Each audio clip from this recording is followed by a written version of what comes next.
6 मई और 10 मई के दौरान जो जंग लड़ी गई कि जिससे कि जो मोदी सरकार है उसको वो सबक सिखाया गया कि वो जिंदगी भर वो सबक कभी भूलेगा नहीं। अवाम की, माओं की, बुजुर्गों की दुआएं थी कि ए अल्लाह ताला कौम को फतह नसीब कर। ये वो इज्जत है पाकिस्तान को मिली जो आज पूरी दुनिया में आज उसकी तकरीम और उसका एहतराम किया जाता है। बाखुदा मैं बिला खौफ तदीद आपकी खिदमत में अर्ज करना चाहता हूँ कि अल्लाह ताला की नुसरत हमारे साथ होगी और पाकिस्तान अक़वाम आलम में उसी मुकाम पर पहुँचेगा माशी तौर पर जिस तरह हम अस्करी तौर पर पहुँचे हैं। मोदी सरकार के लिए पाकिस्तान का दिया हुआ सबक भूलना नामुमकिन। वज़ीर आज़म शहबाज शरीफ का हरीपुर में लैपटॉप तकसीम करने की तकरीब से खिताब। कहा भारत बंगाल तक गुजरात शिकस्त नहीं भूल पाएगा। अल्लाह ने कौम को 10 मई को अजीम फतह से नवाजा। आज पाकिस्तान की बहादुरी और फतह तारीख हमेशा याद रखेगी। वज़ीर आज़म की मौके से माइक बंद होने पर माजरत। कहा कि ये वही मौका था जिससे मोदी को सबक सिखाया गया था। शहबाज शरीफ का पाकिस्तान को ग्रोथ की तरफ ले जाने का अज़म। कहा कि जादू टूने नहीं, मेहनत से मुआशी तौर पर आगे बढ़ेंगे। मुल्क दिवालिया नहीं हुआ, मुईशत में इक़दार से निकल आई है। वज़ीर आज़म का हरीपुर के लिए दानिश स्कूल का ऐलान। तालिबा को इज़हार ख्याल के लिए स्टेज पर बुलाया गया तो आबदीदा हो गई। होनहार तालिबा काफ़ी देर तक बोल न सकी। वज़ीर आज़म ने तालिबा के सर पर दस्ते शफ़क़त रखा। पुलिस के चाको चौबंद दस्ते ने तलबा और तालिबात को गार्ड ऑफ ऑनर पेश किया।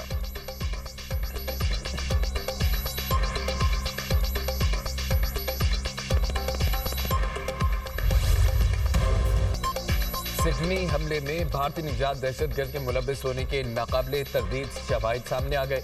भारतीय निजात दहशतगर्द साजिद अकरम और उसके बेटे का पासपोर्ट मंजर-ए-आम पर। भारतीय हुकाम ने जानबूझकर हकीकत छुपाई और अपने मीडिया को पाकिस्तान पर इल्जाम तराशी के लिए वक्त दिया। भारतीय एम्बेसी को पहले दिन से हमला आवर की भारतीय शहरियत का इल्म था। भारतीय निजात दहशतगर्द साजिद अकरम का पासपोर्ट भारतीय एम्बेसी ने 24 फरवरी 2022 को जारी किया। भारतीय मीडिया ने प्रोपेगेंडा करके हमलावर को पाकिस्तानी करार देने की कोशिश की। गुमराहकुन मजमूम कोशिश पाकिस्तान को बदनाम करने के लिए थी। चंद रोज कबल दहशतगर्द साजिद अकरम ने भारतीय पासपोर्ट पर फिलिपाइन का सफर किया था। गैर मुल्की जरीदे द गार्जियन के मुताबिक ऑस्ट्रेलिया ने 2020 में भारतीय खुफिया एजेंसी रॉ के 2 एहलकारों को मुल्क बदर किया था। इकदाम ऐसे नेटवर्क के खिलाफ किया गया जिसे ऑस्ट्रेलियाई खुफिया इदारे ने जासूसों का गठजोड़ करार दिया था। सिडनी बीच पर फायरिंग के हमलावर नवीद अकरम पर फर्द जुर्म आयद। भारतीय दहशतगर्द पर 15 कत्ल, 40 इक़दाम कत्ल और दहशतगर्दी समेत 59 इल्जामात। ऑस्ट्रेलियाई पुलिस का कहना है कि मुलजिम नवीद अकरम इस वक्त अस्पताल में ज़ेर इलाज है। बुंडाई हमले के मुलजिम की हालत बेहतर होने का इंतजार कर रहे हैं। सेहत बेहतर होने के बाद मुलजिम को अदालत में पेश किया जाएगा। ऑस्ट्रेलियाई मीडिया के मुताबिक हमलावर नवीद अकरम ने तफ्तीशकारों को बयान देने से इनकार कर दिया। ऑस्ट्रेलियाई वज़ीर आज़म का बीच हमले में हलाक बुजुर्ग जोड़े को खिराज तहसीन। कहा कि उन्होंने अपनी जान देकर दूसरों को बचाने की कोशिश की। डैश कैम फुटेज में एक बुजुर्ग जोड़े को हमलावर को काबू करते देखा गया। मुलजिम ने दोनों को गोली मारकर हलाक कर दिया था। सिडनी हमले में हलाक अफराद की आखिरी रसूमात की अदायगी का सिलसिला जारी। यहूदी रबी लियूटन की आखिरी रसूमात में रिश्तेदारों और शहरियों की बड़ी तादाद में शिरकत। सिडनी बीच हमले में 15 शहरी हलाक, 40 से ज़ायद जख्मी हुए।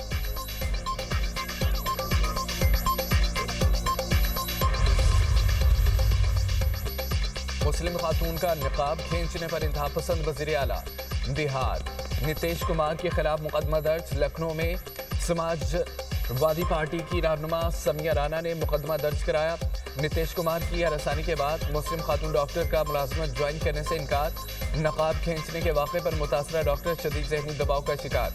खातून डॉक्टर के भाई ने सरकारी मुलाजमत ज्वाइन न करने के फैसले की तस्दीक कर दी। कहा डॉक्टर परवीन ने तकर्री का लेटर मिलने के बावजूद 20 दिसंबर को नौकरी पर हाजिर होने से माजरत कर दी।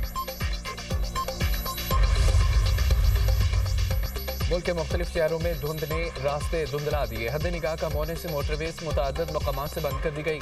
मोटरवे M1 पेशावर से सबाबी, M4 खानेवाल से मुल्तान तक बंद कर दी गई। मोटरवे M5 पर मुल्तान से रोहड़ी तक ट्रैफिक का दाखिला ममनू। कौमी शाहराहों पर भी हद निगाह कम है। ट्रैफिक की रवानी मुतासर मुल्क के मुख्तलिफ शहर ताहाल फ़ज़ाई आलूदगी की लपेट में। लाहौर आलूदा तरीन शहरों में तीसरे नंबर पर। एयर क्वालिटी इंडेक्स 207 तक पहुंच गया। पेशावर पाकिस्तान में सबसे ज़्यादा आलूदा शहर। AQI 720 record. मुल्तान में AQI 414। गुजरात में 200 76 रिकॉर्ड किया गया।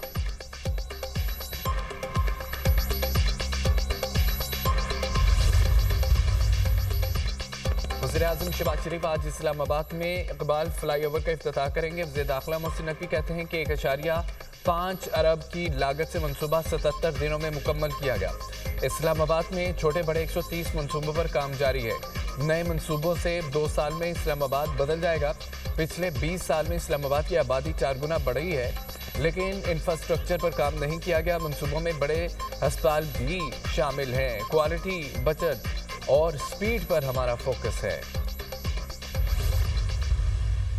इनसे बातचीत पॉलिटिकल लेवल पे तब हो सकती है जब ये इमरान खान के उस बयानिए को तर्क करें जिसके तहत वो फौज की क़यादत और मुल्क की सालमियत के हवाले से वो टारगेट करते हैं अपनी सियासी पॉइंट स्कोरिंग के लिए। वो इस बात का इजहार करते हैं कि ये हमारे से सियासी बोझ नहीं उठाया जा रहा। देखिए, मैं ये समझता हूँ कि सुहेल आफरीदी का बिहेवियर बहुत चेंज हुआ है। आप कानून की पासदारी करेंगे, आप अपने कॉन्डक्ट से, अपने बिहेवियर से ये शो करेंगे कि आप कानून के पाबंद हैं। बिल्कुल मुलाकात, उसमें कोई हर्ज नहीं है, मगर हर दफा वायलेशन होगी तो मुलाकात नहीं हो सकती। पीटीआई से बातचीत के लिए बानी तहरीक इंसाफ का बयानिया तर्क करने की शर्त। दुनिया न्यूज़ के प्रोग्राम दुनिया मेहर बुखारी के साथ में गुफ्तगू करते हुए वज़ीर इत्तलात तारा ने कहा, तहरीक इंसाफ वाले भी कहते हैं कि उनसे सियासी बोझ नहीं उठाया जा रहा। वज़ीर आला सुहेल आफरीदी का रवैया बहुत तब्दील हुआ। अब लोग तहरीक इंसाफ के जलसों में नहीं जाते। जेल रूल्स की खिलाफ वर्जी होगी तो बानी पीटीआई से मुलाकात नहीं होगी। इस मामले पर हम किसी को बैनुल-अक़वामी सतह पर जवाबदेह नहीं। ये लोगों के बच्चों को कहते हैं कि बाहर निकलो। बानी पीटीआई के बेटों के पास पाकिस्तानी शहरियत भी नहीं, वो वीज़ा मांग रहे हैं।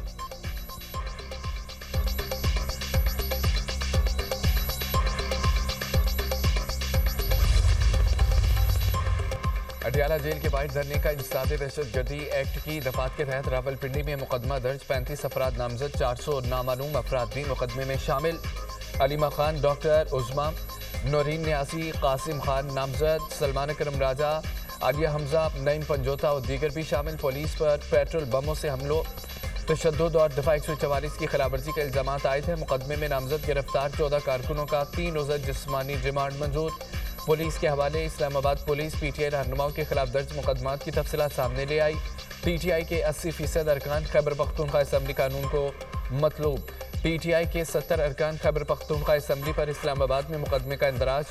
दहशतगर्दी, पुलिस, रेंजर्स एहलकारों के कत्ल जैसी संगीन दफात शामिल। वज़ीर आला KP सुहेल आफरीदी इस्लामाबाद में 11 मुकदमात में मतलूब। साबिक वज़ीर आला अली अमीन गंडापुर के खिलाफ इस्लामाबाद में 52 FIRs दर्ज हैं।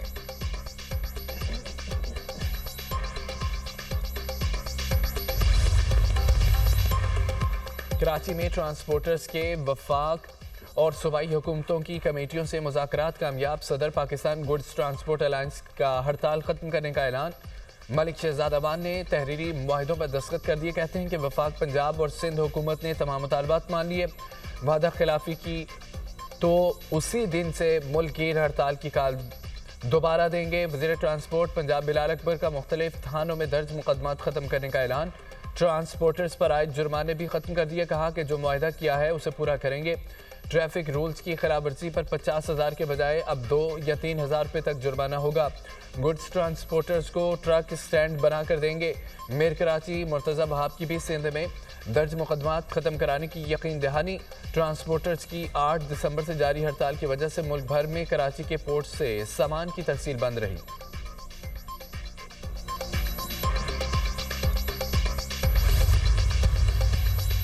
ट्रांसपोर्टर्स और पंजाब हुकूमत के दरमियान मुज़ाकरात कामयाब। सीनियर वज़ीर मरियम औरंगज़ेब ने ट्रांसपोर्ट के अहम मुतालबात मान लिए। मज़दा गाड़ियों को 15,000 का चलान नहीं किया जाएगा। ड्राइवर्स पर दर्ज मुकदमात वापस लिए जाएंगे।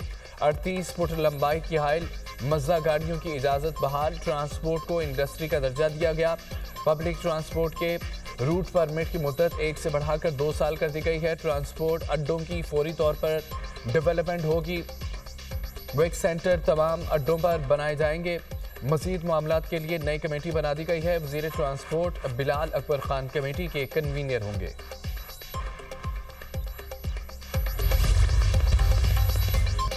मुस्लिम लीग नून के सदर नवाज शरीफ ने राना सनाउल्लाह को सेनेट में पार्लिमानी लीडर नामजद कर दिया है। सेनेटर इसाक डार ने चेयरमैन सेनेट यूसुफ रजा गिलानी को तहरीरी तौर पर आगाह कर दिया।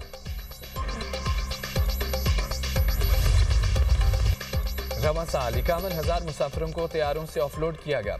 ऑफलोडिंग की वजह से पासपोर्ट रैंकिंग में बेहतरी आ गई। पाकिस्तानी पासपोर्ट 118 से 92 नंबर पर आ गया। कौमी असम्बली की कायम कमेटी ओवरसीज पाकिस्तानीज और इंसानी हुकूक के इजलास में DGFIA की ब्रीफिंग। कहा कि रवां साल 24,000 पाकिस्तानियों को सऊदी अरब में भीख मांगने पर डिपोर्ट किया गया। लोग उम्रे के नाम पर सऊदी अरब जाकर यूरोप जाने की कोशिश करते हैं। भीख मांगने पर दुबई ने 6,000 और अजरबैजान ने 2,500 पाकिस्तानी को डिपोर्ट किया। रवां साल 24,000 अफराद कंबोडिया गए, 12,000 ताहाल वापस नहीं आए। बर्मा में सयाहती वीज़े पर 4,000 अफराद गए, 2,500 वापस नहीं आए। एक जाली क्लब ने फुटबॉल टीम को जापान भेजा, जिसमें एक लंगड़ा शख्स भी जापान चला गया। बंगाली शहरियों का भी पाकिस्तान से गैर कानूनी तौर पर यूरोप जाने का इंकशाफ। मुसाफिर बस से शहरियों को अगवा करने वाले 3 डाकू अंजाम को पहुंच गए। सिंध और पंजाब पुलिस का कच्चे के डाकुओं के खिलाफ मुश्तरका ऑपरेशन दूसरे रोज भी जारी। पुलिस और डाकुओं के दरमियान शदीद फायरिंग का तबादला। ग्रैंड ऑपरेशन में मजीद 2 डाकू मारे गए। हलाक डाकुओं की तादाद 3 हो गई। डाकुओं की शेरोकराई, आशिक मोटा और लाला सिखानी के नामों से शिनाख्त हुई। मारे गए डाकू मुसाफिर बस से 14 अफराद को अगवा करने के वाक़े में मुलव्विस थे। डाकू लाला सिखानी मुतादद मुकदमात में पुलिस को मतलूब था।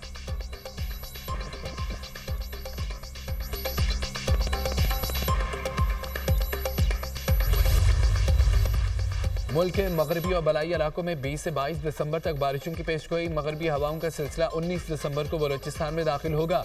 बलोचिस्तान, खैबर पख्तूनख्वा, गिलगित बल्तिस्तान और कश्मीर में बारिश व बर्फबारी मुतवक्के।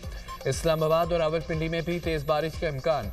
पहाड़ी इलाकों में लैंडस्लाइडिंग, सड़कों की बंदिश और फिसलन का अंदेशा।